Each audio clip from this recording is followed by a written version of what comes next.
My name is Carina and welcome to the Carina Chronicles. Today I will show you 10 books about World War II and tell them which ones to read and which ones to skip.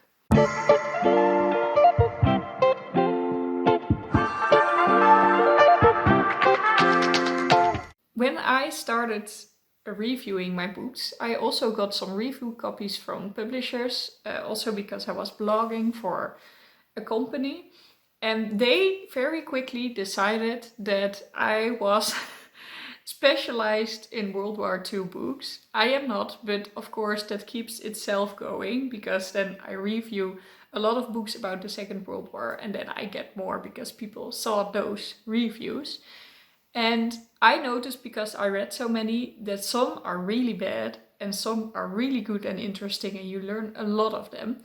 And I am very interested in the topic, so I do like to read the books in that topic. I thought it might be good to show you 10 that I've actually read, and I always pair them up. So for example, you can, if you like a specific genre, because the Second World War is the topic, there are still different genres in which World War II is a thing. So maybe then if you like a specific genre, you can read those two books.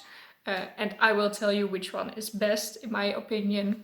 And sometimes they have like a same trope and I can tell you which one is better in my opinion. And if you like the trope, then you can do that. And also, I am sorry for the very annoying sound. And also, if you then liked one book, you can also try the other one. And yeah, that's kind of it. I am skipping over some books now that I did read and have Second World War themes in there, but are not specifically about the war itself, because then we can keep going, because there are a lot of books that have the Second World War in mind, like the Book of Lost Things by John Connolly that I recently read. So I'm skipping those, just 10 paired up, and you can see. I will label the video so you can skip through the different themes that I paired them in. Let's start. I'm very sorry about the lighting, but I had no other choice. It's already, the sun is setting and I have not more light to make this look more natural, so I'm sorry. But let's start with the genre young adult. And I'm starting with the book everyone knew I was going to talk about. I only have been doing this channel for a few months and I already recommended it multiple times. So the first one is A Diary by a Young Girl by Anne Frank. This could also have gone into non-fiction, but I'm putting it in young adult because I think it is in a certain way more light, as it is written by a very young girl. That's why it's called like that. In Dutch it's called Het Achterhuis. This is about Anne Frank, a Jewish girl in the Netherlands that needed to hide away, to take shelter in the Second World War to survive. And it is actually, of course, in war. And a lot of things are about the war, but a lot of things are also about growing up as a young girl and trying to find out what you want in life and how to do that. But then with a very, very hard restriction, because she's living with her family in like a very, very, very small apartment and they cannot make sounds and they cannot really laugh in that way. So it's very hard and it's very interesting to see how children are still children and how she's going through things that all children go through. So she is still encountering problems that we would all encounter, and it's so beautifully written. She wanted to become a famous writer. Well, she did. So definitely recommend. And the other one in the young adult genre is Wolfskinderen by Paul Dowsell. It is an English book, so in English it's Wolf's Children. And this is actually about children in Germany, in Berlin, after the war. So there's a lot of chaos in Berlin. Nothing is yet back to normal. They try to survive on the street. They don't know what happened to their family or their friends. There's a lot of uncertainty. And they try to deal with what is good, what is bad, and how can we survive. And it is so beautiful. It is very beautiful. It's very good to see another side of the war, because children are, I think, always victims. Doesn't matter on which side their parents were. And it's just, oh, it's so... There's no other book that made me feel the uncertainty that people felt in the war. I never realized that that might be the hardest thing, that you don't know what is going on. You don't know where everyone is, and you don't know if you ever will see them again. And this book really, really, really told it in a beautiful way. So I would highly recommend this one as well. If you need to choose between the two, I can't. But I would say A Diary of a Young Girl, because it's also a classic and something that learns you a lot.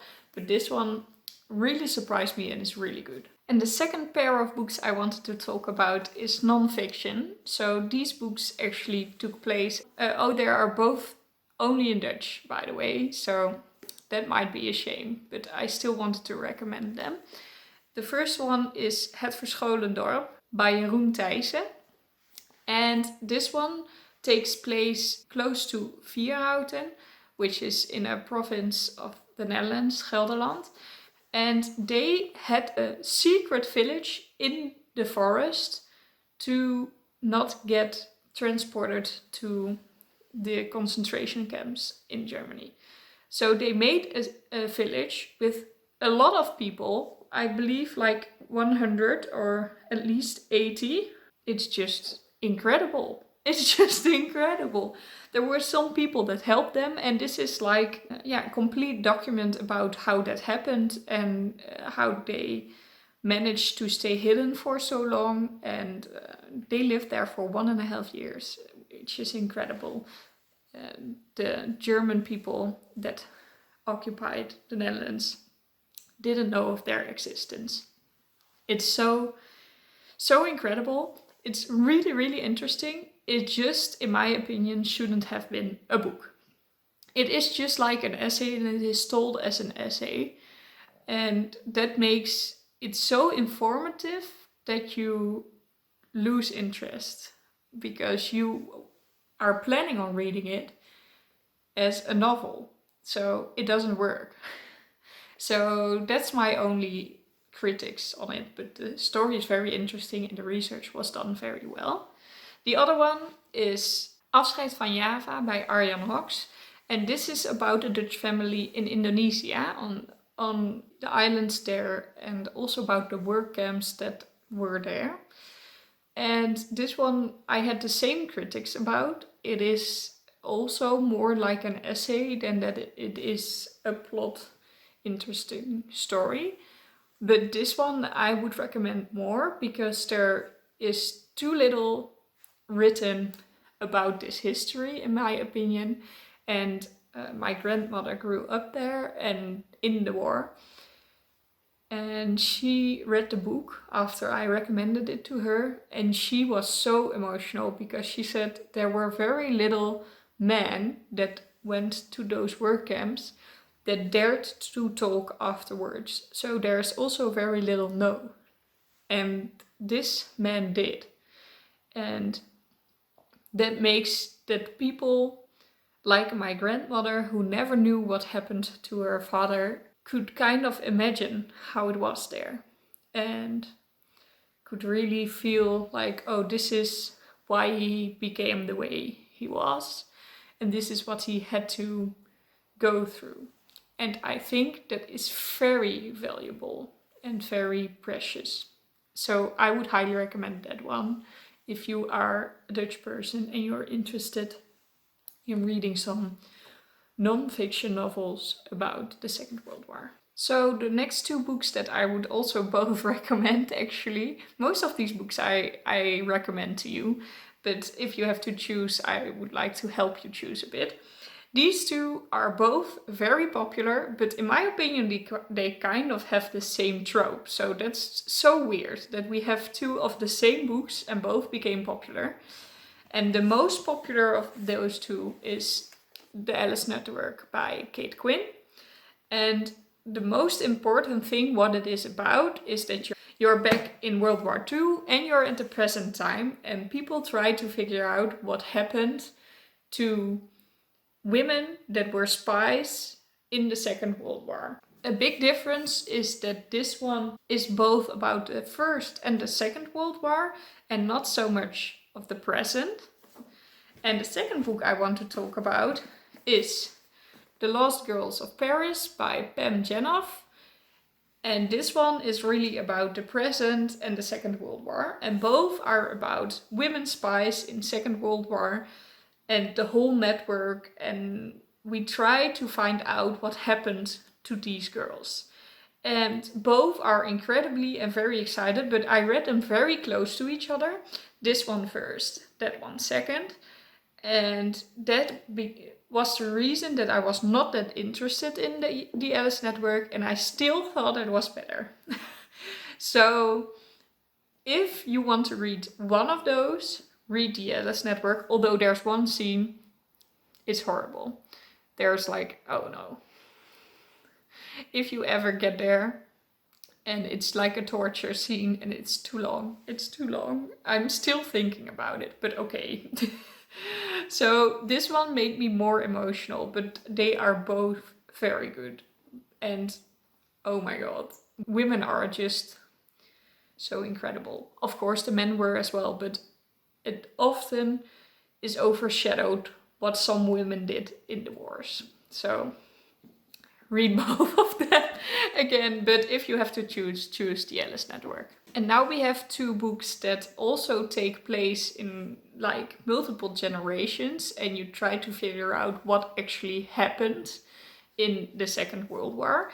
And they also take place in different countries in Europe, which makes you feel like you're traveling a bit, because the country and the countryside is very important in these books. One is The Tuscan Child by Rhys Bowen.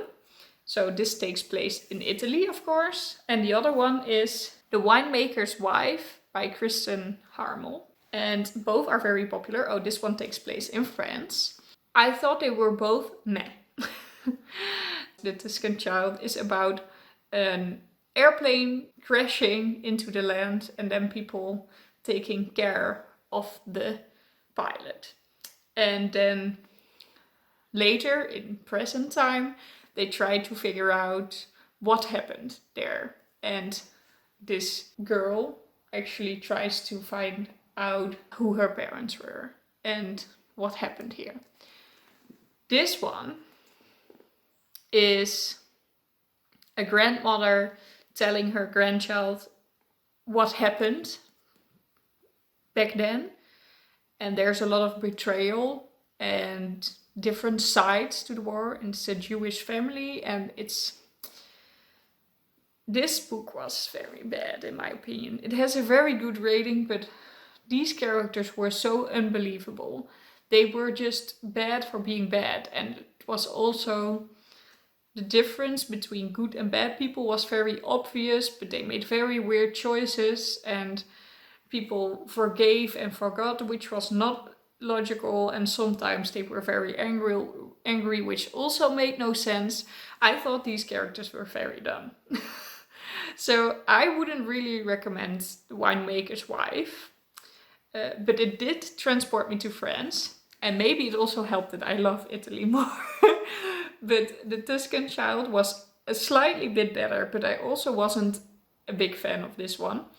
And it's for the same reason. It's like using the war to make a very emotional story, but all the characters are so dumb and unbelievable and predictable.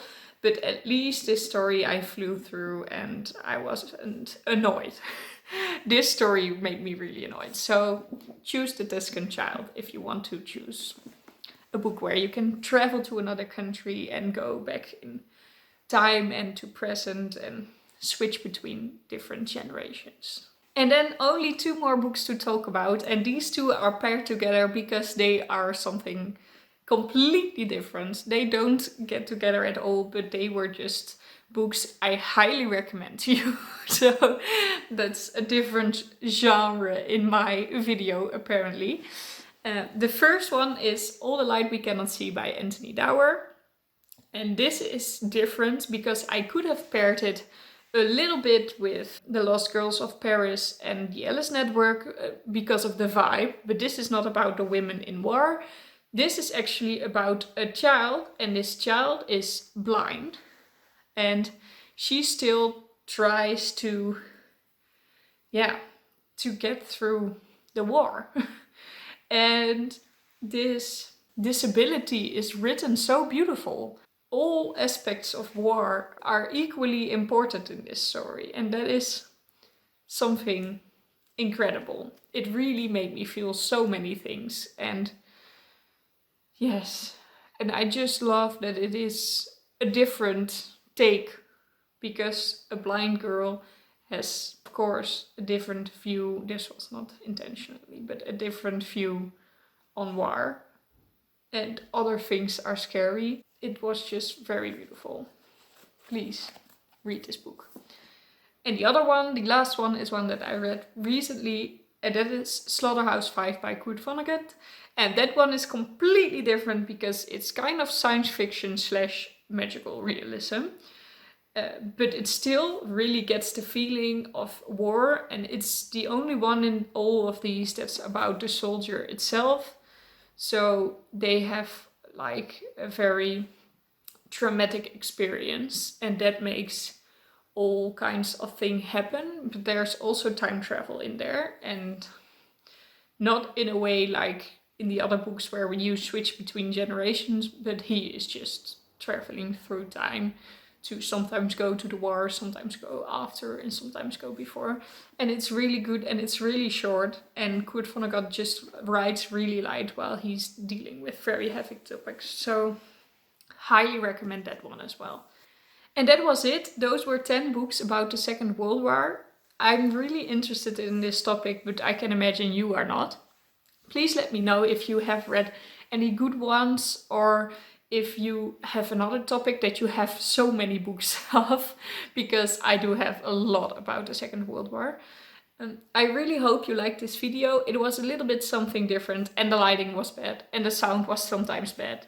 But at least the books I recommended to you, I really feel you should really almost read them all. Let me know what you thought. Click the like button if you liked this video, and if you subscribe to my channel and click the notification bell, you will be notified whenever I post a new video. I hope you'll have a lovely day filled with books, and I'll see you all in my next video. Bye! This is a theme I've read so many books in that I sometimes can't see the difference between them. I hope this little book guide helped you a bit. What is the next theme you would want to see?